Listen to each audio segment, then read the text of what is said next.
Good day, everyone, and welcome to the Michael and Patty Show, a completely unrehearsed, unscripted podcast. I'm Michael. And I'm Patty. Welcome, welcome. So today's topic is going to be about pre- and post home inspections and how they can benefit you as a seller, how they can benefit you as a buyer, how leverage will affect both parties when you're making and receiving an offer, and also the listing agent's perspective. Does that sound exciting or what? That is an exciting topic and a very important topic. Absolutely. So for many decades, or at least a few decades, home inspectors have always promoted these pre-home inspections for people selling their homes. And the idea is that you're putting your house up for sale, you have a home inspection done, which would give the purchaser conceivably a better feeling about that house, knowing that someone's gone through it with a fine-tooth comb and made sure that there's no pitfalls or major problems with that structure. Similar to what you'd find in a used car, where you have these used cars that are certified and they've had the 148-point check or whatever it may be. It just gives the purchaser an added level of comfort. The biggest advantage I feel from a seller's standpoint, and this is why Patty and I have typically paid for home inspections in many cases over the past few years, is now you can present your house as pre-inspected. And what this does 99.9% of the time is it brings you offers that are clean with no home inspection clause. Here's the issue, and then I'll pass it over to Patty for her thoughts. You have your house on the market, let's say it's 6 months, a year, maybe 2 years. It's PEI. You get an offer, you're super excited, you've agreed on the closing date, what's included, any other conditions, but within the next week or two, there's going to be a home inspection because you didn't have one done and your agent didn't pay to have one done. So now you're sitting in this state of anxiety for 2 weeks, wondering what they're going to find. Now, you may be one of these people that thinks your house is the best builder. It's absolutely perfect. You've checked everything. It's never happened ever before with a home inspection. The home inspector doesn't find and or suggest something. The advantage to the vendor having the pre-home inspection is, obviously, it's a much more attractive property over the competitors because it's pre-inspected. It saves the purchaser anywhere between $450 and $700, depending on the size of the house. The purchaser has more comfort in buying that home. And the most important feature is we can price that house now based on the home inspection. So when we put it on the market, we know about any deficiencies that's been included in the price. Now, the purchaser's been watching HGTV a lot. They've been watching these TV shows that says, get a home inspection done. We're going to use it as leverage to get the price down by 10, 20, 30, 50 grand. Because sure enough, that buyer, if they have a home inspection done, they're going to see issues. And that $200 item all of a sudden is $2,500. That $7,000 roof is now $35,000. And they're going to use all these things to get the price down. This vendor, the sellers are already emotionally attached to this offer. They thought their house was sold, so they're going to do anything they can to save it. And typically, they're going to end up reducing the price. Patty? Yeah, and that's exactly been my experience as well. By having a pre-home inspection completed, it allows the seller to be able to say, we are already aware of those items and the property was priced accordingly.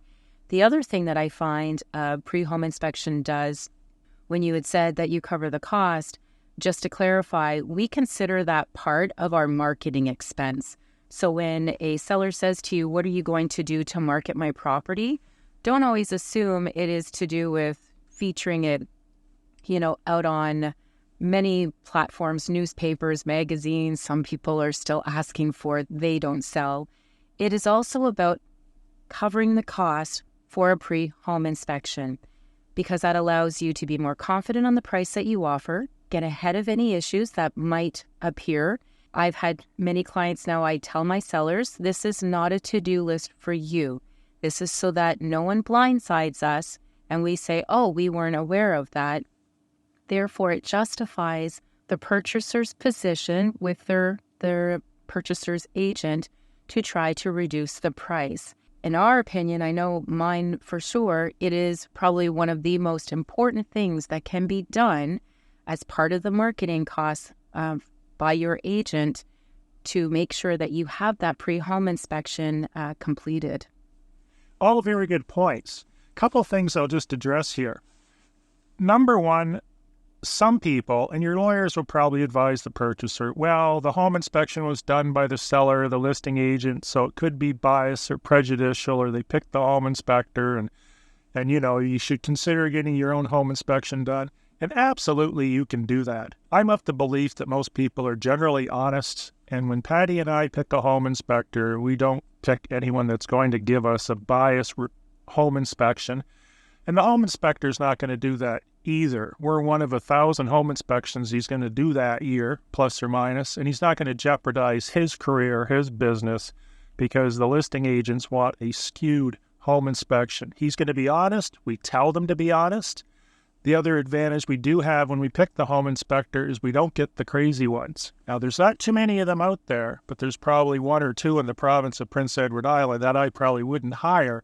And they're not only inspecting the home, but they're listing things that aren't up to code. Code has absolutely nothing to do with a home inspection, unless, of course, I guess the exception would be when the house was actually built 20, 30, 40 years ago or whatever. But it's not the job of the home inspector to point out today's code, because code changes on a weekly, monthly basis. So what are you going to do? Update your house every time you have a home inspection done?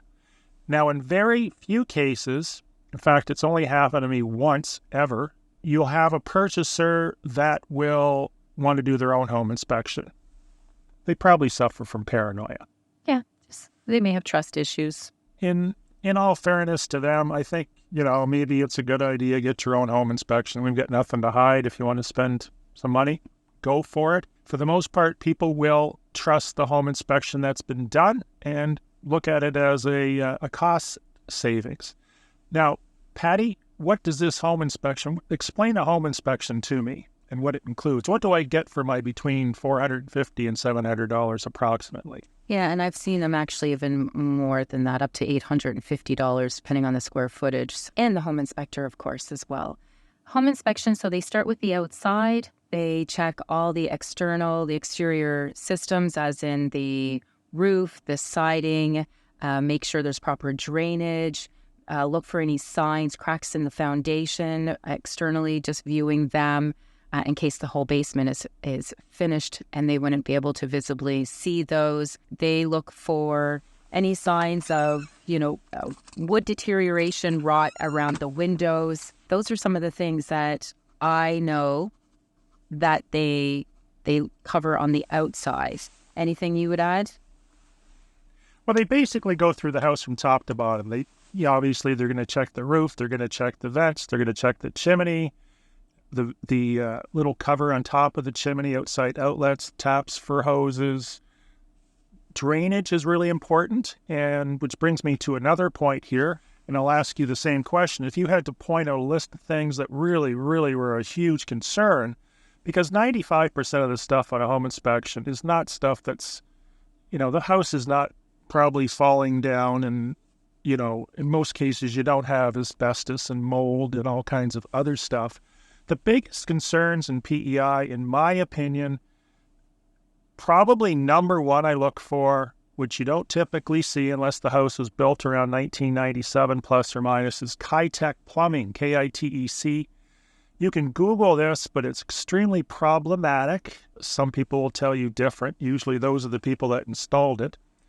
But the connectors will fall off the plumbing, the hoses will crack, it's a nightmare. So if you see that, it's typically orange. I would run the other way, because replacing an entire plumbing system in a house can be a lot of money, time, and energy spent.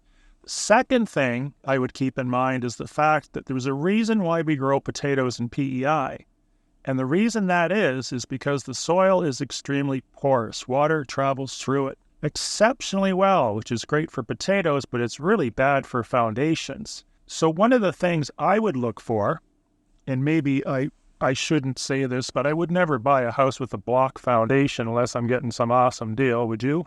I always tell, based on what has been conveyed to me by home inspectors in the past, it's not a matter of if, it's a matter of when they are going to start showing signs of leakage. Right. And you can defend against that, but again, cost, time, money. The foundation is number one on my list, I guess number two after Kitech. I want to make sure the foundation is not leaking. I want to make sure when I look around the house, not only am I looking at the grade of the yard towards the house to see if the water is draining away and not towards the foundation, I also want to look around at the neighbors' properties. Am I at the down of a bottom, at the bottom of a hill? Are all the neighbors' places draining into my house? Maybe I'll take note when I drive around the neighborhood how many 25-foot extensions there are off their eave troughs. Because if you see a house and they've got 4 or 5 or 6 of these extensions, and then they got a bunch of pipes coming out of the house which are conceivably hooked up to sump pumps, there's probably a high water table, and if they're getting water in their basements, you're probably going to get it in yours. Good point. Those homes, if you do decide to make a purchase on one of them, you will want to 100% make sure you have a generator in place, because when the power goes out, those sump pumps don't work. Right. And there are battery-operated sump pumps, but those are only going to last so long because they're running from a marine deep cycle battery. What things do you look for that scare you to death other than Kitech and foundation basements? I typically like to look for, as well, mold. I have a very sensitive nose, so if it's a very humid, damp-smelling basement, I will point that out to my clients, especially if I see a lot of dehumidifiers running, because that lets me know, make sure you don't put anything against these walls. Chances are you're going to have black mold behind your furniture. This room is going to be needing to be very well ventilated. One thing that we can't look at necessarily during our viewings of properties, which again, a pre-home inspection, and we had a listing many years ago, Michael, where our client didn't opt for a pre-home inspection, and it turned out the attic was filled with mold, black mold. This was discovered by the purchaser, which did end up costing the seller quite a bit of money. $7,000. Oh, it was more than that. It cost her $7,000, perhaps less on the sale of her property from what the original offer was. However, for the remediation, I believe it was around $16,000 to deal with the issue. That could have been completely prevented if there was a pre-home inspection. We delayed introducing that property onto the market by just taking those proactive steps. And of course, the other thing is, if you do a pre-home inspection, you do have the ability to fix any major problems. So you're not going to discourage potential buyers, because if you get a potential buyer, particularly a first-time home buyer, these guys are super, super nervous. And if anything at all comes up in that home inspection, especially since they're probably cash-strapped, they will run, even if it's remediated. Correct. I agree. Like a mold house. Would you want to buy a house that had mold, even though it's been remediated and it's 100% fine and they've done air tests and all that sort of stuff? Still on the back of your mind, you're thinking, this used to be a mold house. Is it ever going to come back? Yes, I'd want to make sure what was causing the mold, was that taken care of, not just the mold. That would be my big concern. Right. So get your house pre-inspected. The other things, go ahead. One point I was going to say. She's pointing at me. Just because we have a pre-home inspection done, sometimes a seller will opt, because they take such great pride in their home, to not have that shared. And that's okay too. It is a very small percentage, because it is not that they want to hide anything. They just feel almost embarrassed, I find, that their home has a list of to-dos and they feel like there's deferred maintenance. And that's not the case. You don't have to share The pre-home inspection, if you are a seller listening, it is for your information. It is also just to help us hopefully get you a much better and cleaner offer. Right. And if a purchaser comes along and hires the home inspector from hell and he tells you the house is going to collapse and there's all these problems, you can pull that card out and say, no, we had it pre-inspected by a qualified home inspector, and it's in pretty good shape. Home inspectors are going to point out things that are kind of silly, like railings are missing going to the basement. Well, the reason you don't do that is because you may not be able to get furniture into the basement. And if you're not that handicapped or need a railing, why would you put one in? Insurance companies, though, also request railings. Right. And the other major thing I would look at, if I may, at a number 3, I usually start at the breaker panel or the fuse box, because that can turn into a lot of money to replace. And it can also tell me the quality of the house build depending on the make of that panel. Because if they're going to skimp on the panel, chances are they're going to skimp on everything in the house. But we had a house there a few weeks ago. It was a big house, and it had this tiny little panel. And I said to the owner, I said, this is a 100 amp service. It should be 200. I'm not an electrician, but this thing looks like it's packed. And when the pre-home inspection happened that we paid for, sure enough, circuits were double tapped, or they had more than one circuit on a breaker, which is not supposed to happen. That breaker panel never should have went in. And if you want to add a number 4, the furnace, because that can turn into thousands of dollars, especially considering when you do look at these houses, all of them have a life cycle. We'll save that for another podcast. But if you're buying a house that's 15 to 20 years old, chances are you're looking at roof, windows, doors, seals, furnace, all kinds of other stuff. Whereas a house that's 1 or 2 years old isn't going to have that, and a house that's 25 or 30 years old is probably going to have that fixed. Another point, under your home inspection clause within your contract agreement, if it's a buyer that has put that in, it doesn't have to just be a home inspector or a home inspection. You can call in an electrician. You can call in a foundation expert. You can call in a roofing company, a plumber. So under that home inspection clause, you can call in whomever you need to ensure that you feel confident with the home that you're about to purchase. Right. And in the case that you do have the home inspector from hell, and he says the breaker panel's wrong and the trusses are bad and all this sort of stuff, and the foundation has a crack in it, this would be an excellent time to say, thank you for your opinion, but we're going to call in the electrician. We're going to call in the truss or the roofing guy or the structural guy. We're going to call in the specialists with basement foundations, because they do exist in PEI. So anything that does come up in a home inspection that you do have concerns about, Patty brought up a very good point, to get the specialist to come in and take a look at that rather than listening to a general overview report. And further to that, you had brought up at the beginning, Michael, where if there is an issue with the roof, and that say the roof shingles need to be replaced, or whatever the deficiency is within the home, as part of a pre-home inspection, the seller could already be making the calls to get quotes on that, so that the purchaser or the purchaser's agent does not come in with such inflated prices. You're able to say, here's the quotes that I have. So your request for $7,000 off the purchase price, in my opinion, based on my quotes, is an unfair number. Here's the numbers that I have. Right. So if you have a house that needs a roof, it needs a driveway, a breaker panel, and a furnace, get prices on all those things. That way it can't be misrepresented from the purchaser's side, because sure enough, they've been watching the TV, and those issues are going to turn from $10,000 into $60,000. At the end of the day, they do the work themselves and save 90%. Home inspection then from a buyer's standpoint. From a buyer's standpoint? Yes. I thought we covered that. We were covering a pre-home inspection. What would be your summary on from a buyer's standpoint? Why would you advise a buyer to have a home inspection even if there was a pre-home inspection done by another real estate professional and seller? I think it would depend on who's doing the home inspection. Patty and I know all the home inspectors, and I'd say for the most part, they're very good. if they want to get one done, they can certainly absolutely do that. From my perspective, it wipes out any liability on my behalf, but I think the decision is completely up to them.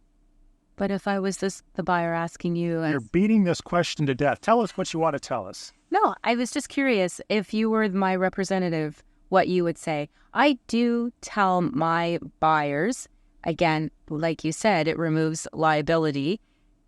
If they are not 100% confident with the home inspection that was completed, to absolutely get your own home inspection.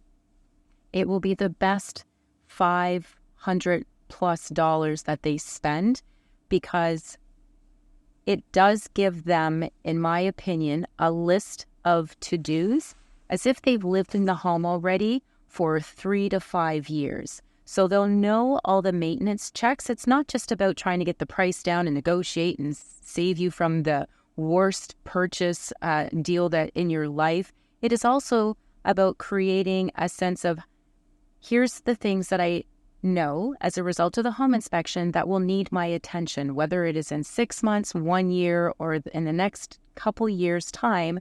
These are the different systems. These are the different things that you're going to need to attend to, put your focus on, correct. So I let my buyers know that that's the other reason that a home inspection is very important for a purchaser. Great. And it gives them the ability to budget these expenses, or if they want them done right away and they don't have the money, they could possibly add some money to their mortgage. Good point. And they'd have the money to do that. Kickbacks from sellers is not legal typically, so we're not even going to get into that, where the seller gives you some money under the table or in the form of a check. The mortgage holders don't like that. So I think that's it. Yeah, I think we nicely covered the whole home inspection. Covered it incredibly well. Let's go home and pat ourselves on the back.